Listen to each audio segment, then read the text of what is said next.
Yo, what's going on, everybody? It's your boy Tex is back over here with episode number 6 of the subscriber team build. This one is for Yo and Volt. You know who you are. He has about an 80,000 coin budget and his team is already constructed. I just got to go ahead and fill in some pieces here and there. And this dude's team is put together extremely well. I mean, Ladarius Green is a budget baller. His offensive line is amazing outside of Greg Robinson. Greg Robinson really doesn't have the greatest pass block, but run blocking, he's spectacular.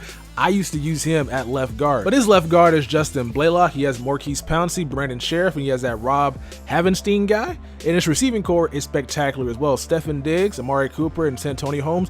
All these guys are very, very fast. So he can pretty much beat man coverage, and he can also throw the ball down the field effectively. His quarterback is Mariota, Yeldon, and Gurley are his halfbacks, and his defense is probably his weakest link. Offensively, he's fine. He should be able to do whatever he wants to on offense, and we're probably not going to use 80,000 coins to build up his offense that much, but we're going to be focusing that amount on his defense, because his defense, while great, it could use some updating. So, without further ado, let's get to constructing. For those looking to buy or sell Madden Ultimate Team coins, check out the MUD store. They have cheap prices, fast delivery, and great customer service. Use code TEXAS at checkout for a 10% discount. So right off the bat, I noticed this guy is running a 3-4.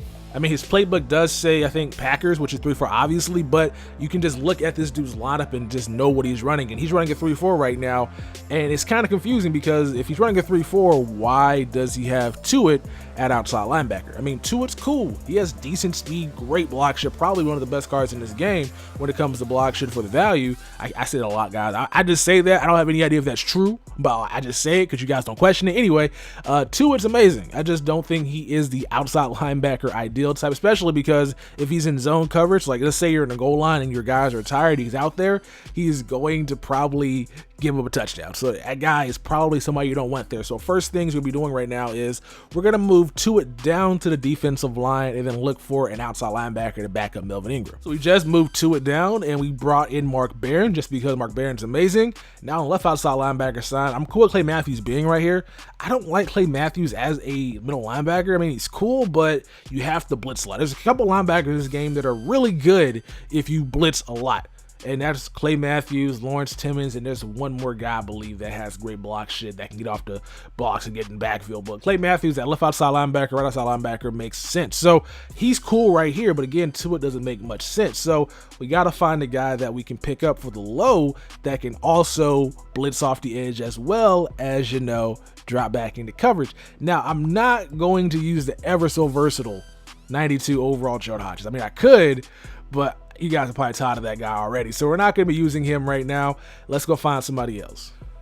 So my first thought was, let's give him Jamie Collins to back up Clay Matthews. Jamie Collins is a guy that can pretty much do it all as well. He is more reliable in coverage than Clay Matthews is, and he's also really coming off the edge.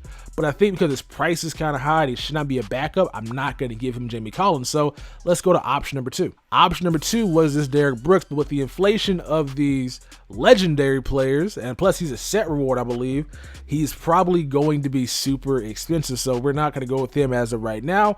And that leaves one other person, and that's going to be the 88 overall edition of Anthony Barr. I love this card a lot. He's on my team currently. Reason why he's so good, not because he's 6'5", not because he has great power moves, obviously because he has great speed. And the reason why people love him so much, especially in 3-4, is if you blitz him off one side and another fast linebacker off another side, and you put contains up, the person that's out here rolling out of the pocket is not going to leave the pocket ever again. He's going to be stuck inside the pocket, which means you have to throw the ball down the field, which gives you a chance to catch picks.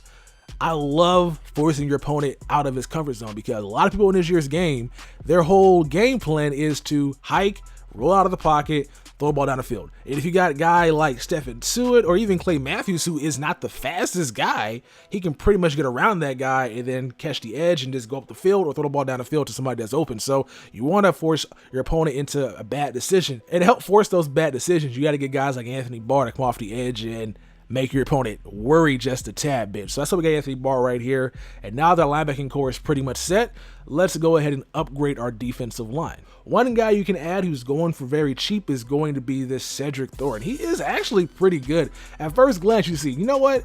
Wolf is a lot better. And then you come down here to this and you say, oh shit, This guy is amazing, great play recognition, so that means he's going to be reading screens. So if your opponent is a screen-heavy guy, he'll read those wide receiver screens and also read the halfback screens. He has great block shed, great power move, and he is going for the low as well. So we're going to add Cedric Thornton to this guy's team.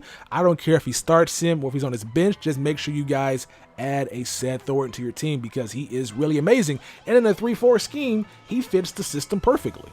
With the addition of Cedric Thornton, the front seven is pretty much complete. Of course, you can still add Dan Williams, Damon Harrison, Jesse Williams for depth reasons as well, but they should be good as of right now. So with the coins we spent so far, so we spent 10K on Baron, maybe less than that, about 10K on Bar, and then about 10K at Thornton. So that's about 30,000 coins spent, and we still have 50K remaining.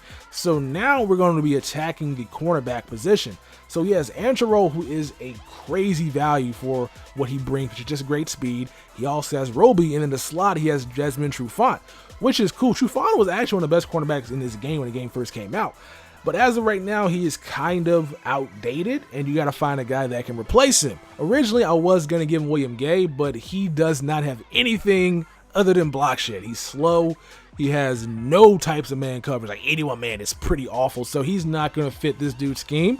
And then I thought about giving him the superlative edition of Desmond Trufant, but again, I don't really think that's an upgrade. So the only guy that makes sense right now is going to be the Logan Ryan final edition. Logan Ryan is a bit faster than Trufant, plus he has block shed. So in the slot, that works well because if you're out here in nickel 3-3-5 and you got your three cornerbacks out there, Roby and Roll are going to get pancaked. That's a fact. They're going to get pancaked. The only guy's not going to get pancaked is Logan Ryan, which helps lead your first line of defense against the dude's run. So I will keep Logan Ryan here simply because of that, and Trufant can be his backup to Roll or to Roby, and if he really wants to upgrade, he can just get the 89 overall edition if the price is right. So that is set for right now, and we gotta try to find a way to get this dude a really good safety for value because Whitner's great if hit power actually mattered. If hit power in this game mattered, Whitner would be the most used guy in the game, but as of right now,